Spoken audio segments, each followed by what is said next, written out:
ಬೆಂಗಳೂರಿನ ಅಭಿವೃದ್ಧಿಯ ಹಿತದೃಷ್ಟಿಯಿಂದ ರಚನೆಯಾಗಿದ್ದು ಜಿಬಿಎ ಗ್ರೇಟರ್ ಬೆಂಗಳೂರು ಅಥಾರಿಟಿ. ಇದೀಗ ಅವರ ಆಯವ್ಯಯ ಮಂಡನೆ ಆಗ್ತಾ ಇದೆ. ಉತ್ತರ ನಗರ ಪಾಲಿಕೆ ಜಿಬಿಎ ಉತ್ತರ ನಗರ ಪಾಲಿಕೆ ಬೆಂಗಳೂರು ನಾರ್ತ್ ಸಿಟಿ ಕಾರ್ಪೊರೇಷನ್ ನಿಂದ ಬಜೆಟ್ ಮಂಡನೆಯಾಗಿದ್ದು ಒಟ್ಟು 4341 ಕೋಟಿ ಗಾತ್ರದ ಬಜೆಟ್ ಮಂಡನೆ ಮಾಡಿದ್ದಾರೆ. ಉತ್ತರ ನಗರ ಪಾಲಿಕೆ ಆಯುಕ್ತ ಸುನಿಲ್ ಕುಮಾರ್ ಈ ಬಜೆಟ್ ಮಂಡನೆ ಮಾಡಿರೋದು. ಒಂದಷ್ಟು ಪಾಯಿಂಟ್ಸ್ ಹೈಲೈಟ್ ಮಾಡುವಂಥದ್ದು. 2.80 ಕೋಟಿ ಉಳಿತಾಯ ಬಜೆಟ್ ಅನ್ನು ಮಂಡಿಸಿದ್ದಾರೆ ಉತ್ತರ ನಗರ ಪಾಲಿಕೆಯಿಂದ. ಇಲ್ಲಿ ರಾಜಕಾಲುವೆ ಅಭಿವೃದ್ಧಿಗೆ 532 ಕೋಟಿ ಸಾಲ ಮಾಡಬೇಕು ಅಂತ ತೀರ್ಮಾನ ಇಟ್ಟಿದ್ದಾರೆ. ಇನ್ನು ಶಿಕ್ಷಣ ಕ್ಷೇತ್ರಕ್ಕೆ 23 ಕೋಟಿ ಮೀಸಲಿಟ್ಟಿದ್ದಾರೆ ಉತ್ತರ ನಗರ ಪಾಲಿಕೆಯಲ್ಲಿ.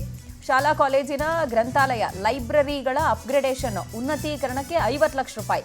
ಇನ್ನು ಸ್ಮಾರ್ಟ್ ಶಿಕ್ಷಣ ಯೋಜನೆಯಡಿ ಸೌಲಭ್ಯ ಒದಗಿಸುವುದಕ್ಕೆ 1 ಕೋಟಿ. ಎಂಎಸ್ ಪಾಳ್ಯದಲ್ಲಿ ನೂತನ ಶಾಲಾ ಕಟ್ಟಡ ನಿರ್ಮಾಣಕ್ಕೆ 2 ಕೋಟಿ. ಇನ್ನು ಉತ್ತರ ನಗರ ಪಾಲಿಕೆ ಬೀದಿ ದೀಪಗಳ ನಿರ್ವಹಣೆಗೆ 40 ಕೋಟಿ ಅಂತೆಲ್ಲ ಹಣವನ್ನು ಅಲೋಕೇಟ್ ಮಾಡಿರುವಂತಹ ವಿಚಾರ ಸದ್ಯ ಬೆಳಕಿಗೆ ಬರ್ತಾ ಇದೆ. ಈ ಬೆಂಗಳೂರು ನಾರ್ತ್ ಸಿಟಿ ಕಾರ್ಪೊರೇಷನ್ ಅಡಿಯಲ್ಲಿ ಯಲಹಂಕ, ಸಂಪಿಗೆಹಳ್ಳಿ, ಹೆಬ್ಬಾಳ, ನಾಗವಾರ, ವಿದ್ಯಾರಣ್ಯಪುರ ಸೇರಿದಂತೆ ಒಂದಷ್ಟು ನಗರಗಳು ಬರುತ್ತೆ. ಇಲ್ಲಿನ ಬಜೆಟ್ಗೆ ಕೊಟ್ಟಿರುವಂತಹ ಆದ್ಯತೆಯನ್ನು ನಾವು ಗಮನಿಸ್ತಾ ಇರೋದು. ಶಿಕ್ಷಣ ಕ್ಷೇತ್ರಕ್ಕೇನೆ ಸ್ಮಾರ್ಟ್ ಶಿಕ್ಷಣ ಯೋಜನೆಯಡಿ ಸೌಲಭ್ಯ ಒದಗಿಸೋದಕ್ಕೆ 1 ಕೋಟಿ ಮೀಸಲಿಟ್ಟರೆ ಶಿಕ್ಷಣ ಕ್ಷೇತ್ರಕ್ಕೆ 23 ಕೋಟಿ ಮೀಸಲಿಟ್ಟಿದ್ದಾರೆ. ಎಂಎಸ್ ಪಾಳ್ಯದಲ್ಲಿ ನೂತನ ಶಾಲಾ ಕಟ್ಟಡವನ್ನು ನಿರ್ಮಾಣ ಮಾಡ್ತಾರಂತೆ, ಇದಕ್ಕೆ 2 ಕೋಟಿ ಇಟ್ಟಿದ್ದಾರೆ. ಸೊ ಬೀದಿ ದೀಪಗಳ ನಿರ್ವಹಣೆಗೆ 40 ಕೋಟಿ. ಈ ಬಗ್ಗೆ ಹೆಚ್ಚಿನ ಡೀಟೇಲ್ಸ್ ಕೊಡ್ತಾರೆ ನಮ್ಮ ಪ್ರತಿನಿಧಿ ಸುಷ್ಮಿತಾ. ನಮ್ಮೊಂದಿಗೆ ದೂರವಾಣಿ ಸಂಪರ್ಕಕ್ಕೆ ಸಿಗ್ತಾ ಇದ್ದಾರೆ. ಸುಷ್ಮಿತಾ, ಈಗ ಜಿಬಿಎ ಉತ್ತರ ನಗರ ಪಾಲಿಕೆ ಬಜೆಟ್ ಮಂಡನೆಯಾಗಿರೋದು, ಯಾವ್ಯಾವ ವಿಭಾಗಕ್ಕೆ ಎಷ್ಟೆಲ್ಲ ಹಣ ಇಟ್ಟಿದ್ದಾರೆ, ಆ್ಯಂಡ್ ಇಲ್ಲಿ ಮೋಸ್ಟ್ ಇಂಪಾರ್ಟೆಂಟ್ಲಿ ಸಮಸ್ಯೆ ಇರೋದೇನೆ ಬೀದಿ ದೀಪಗಳ ನಿರ್ವಹಣೆ ಹಾಗೆ ನಾಯಿಗಳ ಸಮಸ್ಯೆ. ಇದ್ರ ಬಗ್ಗೆ ಏನಾದ್ರು ಗಮನ ಹರಿಸಿದ್ರಾ?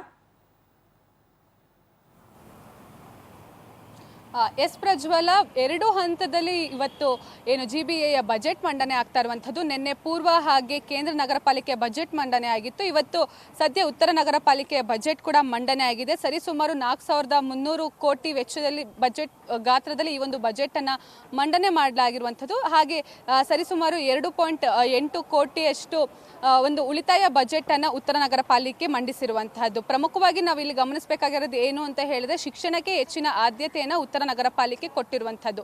ಸ್ಮಾರ್ಟ್ ಶಿಕ್ಷಣ ಯೋಜನೆಯಡಿ ವಿಶೇಷವಾಗಿ ಹೊಸ ಕಟ್ಟಡಗಳನ್ನ ನಿರ್ಮಾಣ ಮಾಡೋದಾಗಿರ್ಬೋದು, ಹಾಗೆ ಮಕ್ಕಳಿಗೆ ಶೂ ಸಾಕ್ಸ್ ಅನ್ನ ಕೊಡೋದಾಗಿರ್ಬೋದು, ಇದೆಲ್ಲದಕ್ಕೂ ಕೂಡ ಅತ್ಯಧಿಕವಾಗಿ ಹಣವನ್ನ ಮೀಸಲಿರಿಸಲಾಗಿದೆ. ಜೊತೆಗೆ ಇಂದಿರಾ ಕ್ಯಾಂಟೀನ್ ಅಲ್ಲಿ ವಾರಕ್ಕೆ 3 ಬಾರಿ ಸಿರಿಧಾನ್ಯ ಆಹಾರವನ್ನ ನೀಡಲಿಕ್ಕೂ ಕೂಡ ಇವಾಗ ಉತ್ತರ ನಗರ ಪಾಲಿಕೆ ಬಜೆಟ್ ನಲ್ಲಿ ಘೋಷಣೆ ಮಾಡಲಾಗಿದೆ. ಆದ್ರೆ ಇದು ಎಷ್ಟರ ಮಟ್ಟಿಗೆ ಅಳವಡಿಸ್ಕೊಳ್ತಾರೆ ಅನ್ನೋದನ್ನು ಕೂಡ ನಾವು ಕಾದ್ ನೋಡ್ಬೇಕಾಗತ್ತೆ. ಯಾಕಂತ ಹೇಳಿದ್ರೆ ಈಗ ಆಲ್ರೆಡಿ ಇಂದಿರಾ ಕ್ಯಾಂಟೀನ್ಗಳು ಕೆಲವೊಂದಿಷ್ಟು ದುರಸ್ತಿ ಸ್ಥಿತಿಗೆ ತಲುಪಿರುವಂತದ್ದು. ಹಾಗೆ ಕೆಲವೊಂದಿಷ್ಟು ಕಡೆಯಲ್ಲಿ ಆಹಾರವೂ ಕೂಡ ಸರಿಯಾಗಿ ಬರ್ತಾ ಇಲ್ಲ ಅಂತ ಹೇಳಿ ಸಾಕಷ್ಟು ಆರೋಪಗಳು ಕೇಳಿ ಬರ್ತಾ ಇದೆ.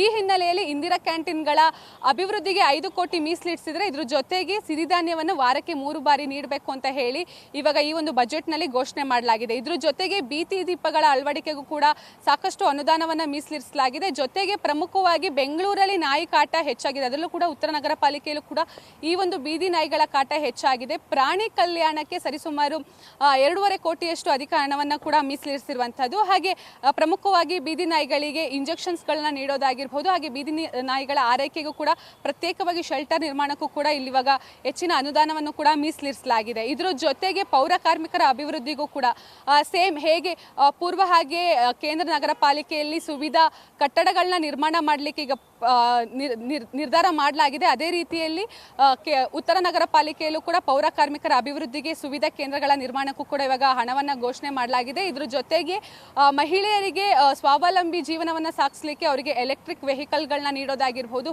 ಪೌರ ಕಾರ್ಮಿಕರಿಗೂ ಕೂಡ ಎಲೆಕ್ಟ್ರಿಕಲ್ ವೆಹಿಕಲ್ನ ನೀಡಲಿಕ್ಕೂ ಕೂಡ ಇವಾಗ ಉತ್ತರ ನಗರ ಪಾಲಿಕೆಯಲ್ಲಿ ಘೋಷಣೆ ಮಾಡಿರುವಂತಹದ್ದು. ಸದ್ಯ ಈಗ 12ವರೆಗೆ ಪಶ್ಚಿಮ ನಗರ ಪಾಲಿಕೆಯ ಬಜೆಟ್ ಕೂಡ ಮಂಡನೆ ಆಗಲಿದೆ. ಕಾದ್ ನೋಡಬೇಕಾಗಿದೆ ಪಶ್ಚಿಮ ನಗರ ಬಜೆಟ್ ಎಷ್ಟು ಗಾತ್ರದ ಮೊತ್ತದಲ್ಲಿ ಈ ಒಂದು ಬಜೆಟ್ ಮಂಡನೆ ಆಗುತ್ತೆ ಅಂತ ಹೇಳಿ. ಪ್ರಜ್ವಲ. ಫೈನ್ ಸುಷ್ಮಿತಾ, ಥ್ಯಾಂಕ್ ಯು ತಮ್ಮೆಲ್ಲ ಡೀಟೇಲ್ಸ್ಗೆ.